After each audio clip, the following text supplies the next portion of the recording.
subject that I'm talking about today is retinkering marketing. And I love the concept of tinkering. That's the image I thought of when I thought of retinkering. I thought of actually taking the whole damn thing apart. Literally taking every part out piece by piece. And obviously the thing about tinkering is that if you don't know what you're doing, or sometimes even if you do, you can't really even put it back together again. And maybe that's a good thing.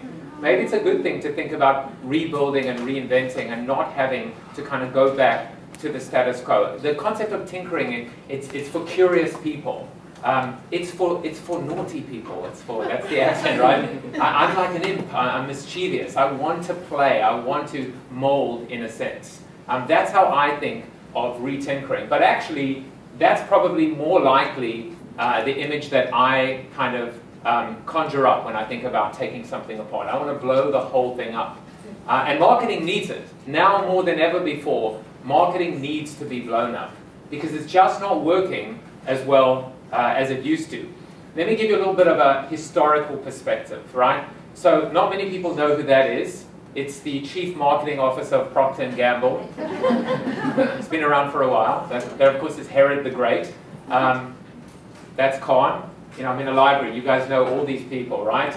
You know that that's Napoleon. You know that that's Chairman Mao. But if I had to ask you who came next in the series, what would you tell me? I've got Steve Jobs. He's the villain today, isn't he? I've had George W. Bush, I've had Barack Obama, I've had myself, depending on when I presented it. It's pretty obvious, actually. The answer is Ronald McDonald, right? It's obvious. We start with easy questions. So the question then becomes, what do these 5 upstanding gentlemen have in common? And the answer is all 5 were delusional megalomaniacs that thought they could rule the world and live forever. That's how I think about marketing. That's how I think about media, about advertising, about mass media, about something that is literally 60, 70 years young. How on earth will that stand the test of time when almost every civilization or religion or culture maybe from previous times has risen and fallen? Just to take you back a little bit earlier, these are real ads. Can you believe it? Blow in her face and she'll follow you anyway. Has anyone ever tried that? I wouldn't recommend it. Or, of course, for a better start in life, start cola earlier. 6 out of 5 doctors agree. So that's kind of the precedent of where we've come from literally the slime pits. And we still exist at the bottom of the barrel. Because today, our weapon of choice, our blunt instrument, is television. Sight, sound, and motion. Beautiful video. You just saw an amazing video just before me. And there's a great quote from a television personality, Ernie Kovacs, from the 50s. He said, television is so-called medium because it is neither rare nor well done. Right? And I love it because, right, media comes from the word medium, neither rare nor well done. Just like customer satisfaction comes from the word satisfactory. Who wants to be satisfactory when it comes to surprising and delighting our customers? So segue to current times, that's Sir Martin Z.E.R.O, the CEO of WPP, which is one of the largest holding companies in the world. And he came out recently saying that he believes that 25% of all of his clients' budget is being wasted. Now, he's a wily coyote in a sense because over 100 years ago, retailing pioneer John Wanamaker said, half my advertising is wasted. The only problem is I don't know which half. So he's downplaying our expectations, Sir Martin Z.E.R.O is. But what if we did know how much was being wasted? And what if it was way more than 50%? That's the state of where we are today. So these are what I call exercises in futility. When we try and tweak, we try and tinker, but in a bad way. We try and look to see what we did last year in order to predict what's going to happen next year. When the reality is, we don't know what's going to happen tomorrow. We live in a world of chaos. So here are a couple of exercises in futility. I'd like a volunteer of someone who watched the Super Bowl this year for the ads. Because we always see that statistic, right? I watched the Super Bowl for the ads. Anybody watch the Super Bowl here for the ads? Just for the ads. Just for the ads. Yeah? Okay. Do you mind? I'm going to ask you to volunteer, if you wouldn't mind standing up. All I want to ask you is I want you to start. Remember, I've got 13 minutes left. I want you to name as many commercials as you remember from this year's Super Bowl. Go. I don't remember. Okay, you can sit down. You passed the test. You passed the test. So hey, the shame is not yours, it's Madison Avenue's. Because over 50 different advertisers spent $4 million on that 30-second commercial. And another $1 million on agency fees and production, etc. That is an exercise in futility. So Chrysler actually bought a 2-minute commercial a couple of years ago, and Clint Eastwood narrated it, which is why I'm showing you the empty chair, of course. But here's another exercise that I do with marketers. I ask them to stand up, and don't worry, I'm not going to pick on anyone anymore. And I ask them 6 questions. They're all standing up. I say, sit down if you don't believe technology is important. Digital, social media, mobile media, emerging media. Sit down if you don't think it's important. They're all standing. Then I say, now I want you to sit down. I want you to sit down if you don't think it's going to become even more important. They're still all standing. Then I say to them, I want you to sit down if you feel you're so super smart. You know everything that there is about marketing, about all these trends, about kind of the way the world is shifting, educated, aware. They're still all standing. Now I want you to sit down if you feel that from the stuff you're doing every day, you're taking full advantage of everything that's out there, maximizing the impact, the potential of all of these wonderful 96 colors. They're still all standing. The last 2 questions are, sit down if you feel you are in touch with your consumer, connected with them, moving at the same rate and pace that they are moving in terms of their technology adoption. And then I ask them the same question with respect to their competitors. So sit down if you feel you are on par with your consumer, on par with your competitor. At the end of these 6 questions, they're all standing. I have never done this exercise ever and had one person sit down. Isn't that crazy? To think about, you know, the inmates running the asylum, so to speak. This is really what's happening in marketing today. So as the saying goes, when digging oneself into a hole, the smart thing to do is to just stop digging. To draw that line in the sand and try and reimagine, try and reinvent, try and disrupt the status quo. Eric Schmidt at Google, he talks about the poison of incrementalism. At Google, they have 10x thinking, which means whatever your goal is, add on a 0. Whatever your goal is, add on a 0. Don't think about incremental change. Think about exponential change. That's how I think about reimagining marketing. 3 ways that I think we can do a better job to evolve marketing. Number 1 is innovation. Is look at the way the world is, and don't see it for what it is, see it for what it could become. That wonderful RFK quote, right? Those who see things and ask why, and those who see things who could be or might be and ask why not. Now the definition of innovation is interesting. It means doing things differently to get a result. That's the definition of innovation. But here's something interesting. The definition of creativity is productive originality. If you go to the dictionary, productive originality, that means doing things differently to get a result. Originality, productivity. So in actual fact, if you think about it, innovation and creativity are one and the same, and they are the antidote to insanity, which is doing the same thing over and over again, expecting a different result. That's how I see the intersection, the fusion between marketing and technology. So much so that I would put a kind of stake in the ground and say, marketing without technology is going the way of the dodo. Marketing cannot survive without technology. So speaking of which, the second way that I think marketing reinvents itself is by adding utility. Not by making promises, but keeping promises. Not by saying, but by doing. Walking our talk. Standing for something. Having purpose. Doing good. Making our consumers' lives better. That's what we have an opportunity to do. So on the left is my Nike running app. So when I post my run to Nike, I post it on Nike to Facebook, if it says cheer Joseph on, he's just started a run. And if you actually like that post on Facebook, or you actually say go Joe, or you do anything on Facebook, I hear the crowd cheering in my ear in real time. You will see me running through the streets of Westport and Fairfield going like this, waving to the imaginary crowd. Like an absolute moron, but it cheers, it really does motivate me. On the right is Sit or Squat. It is a public restroom finder.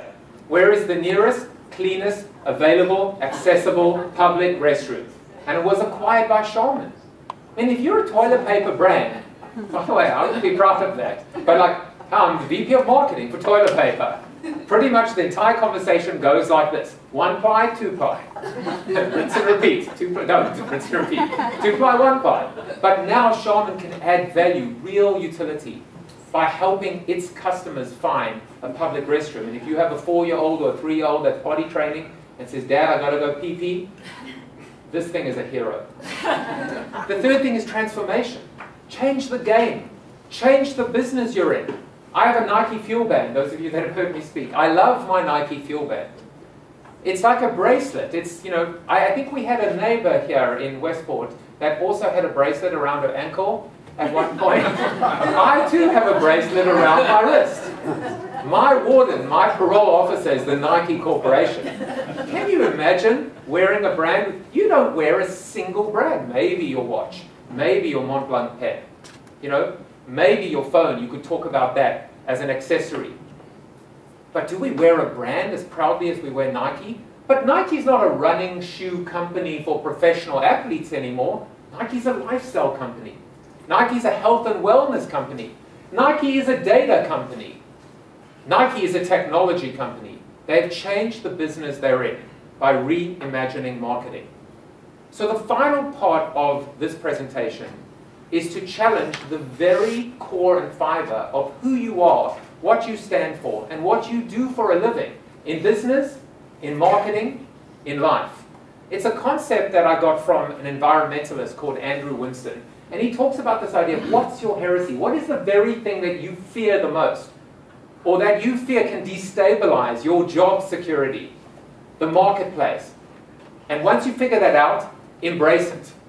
It's Gordon Moore and Andy Grove at Intel. They fired themselves. They literally came in one day and fired themselves. Why? Because they knew that anyone in their right mind, if they were being hired the next day as the president or CEO of Intel, the first thing they would do is get out of memory and memory chips. But because of all the legacy and the baggage and the incumbent thinking and all the political connections, they were unable to literally shake the status quo to its core. So they fired themselves, rehired themselves, and began to think about diversifying their business out of memory. We should every day come to work looking to fire ourselves, looking to put our actual companies out of business, because that way anything is absolutely possible. The Brazilian government have done some incredible heretical thinking with regards to marketing. And I talk about zero paid media. I say imagine a world of zero paid media. Imagine a world where advertising is the tax we pay for being unremarkable. Seth Godin said that. Where literally we might pay a tax on advertising. The government will definitely come to us at some point, because God knows they've gone everywhere else to try and find more tax money. So what happened in Brazil? They literally outlawed out-of-home advertising. Overnight, an entire industry was obliterated. The irony in São Paulo, where this was done, is São Paulo is even uglier than New York City in terms of the concrete jungle. So I'm not really sure how much more beautiful it became, although I think that looks kind of cool as installation art, like you saw earlier in the TEDx talk, in a sense. And most recently, a bill was actually put forward. This is real, maybe not on the left, but now advertising is illegal now to children in Brazil. They are the last bastions. The last bastions. Children are being manipulated every day by advertising. Just ask me every time my 6-year-old comes to me and tells me what movie they want to see or what toys, what toxic, molding, clay I need to buy for them as well. So it is outlawed now in Brazil. Attention is not a right. It is a gift. It is a privilege. We have to earn it every day. We cannot command it. It is impossible and it is inconceivable for us to believe that we will continue to target our consumers every day, because they are just not interested. We can take heretical thinking one step further. Certainly JCPenney has had issues, and bricks and mortar stores have issues. Bookstores, libraries even, have issues. But I would take that step one further, and I would say, imagine if you gave away your product for free and still no one wanted it. Boy, will that keep you on your toes. And there are enough products out there, trust me, like newspapers, that people might not want to even pay for. There was a study done amongst millennials. They were given the newspaper for 3 weeks, then it was taken away. They said, would you like to continue receiving the newspaper and paying for it? They said, hell no. Then they said, how about getting the newspaper for free? They said, hell no. They said, why? It's free. They said, it's old. It's old news. I want to get it the next morning for something that happened the night before. And what is it doing to the trees as well? So when we think about the future of books and the future of libraries, let's embrace our inner heresy.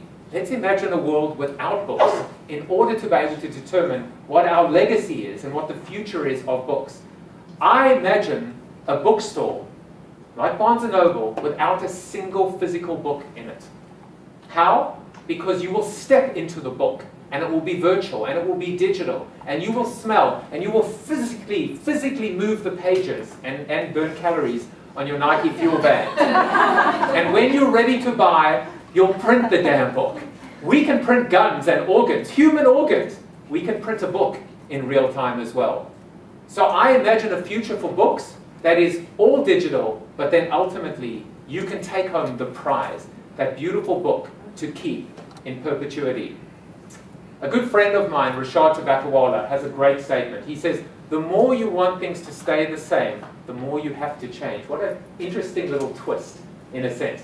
You want the status quo? You want life to continue as you know it? You want to keep your jobs? Embrace your heresy and change. I saw this in my daughter's classroom. It shows 5,000 years of civilization, the rise and fall of the Ottoman Empire, of the Roman Empire. Even Nazi Germany is just a tiny little blip. 6 years concentrated in Europe. You can barely even see it.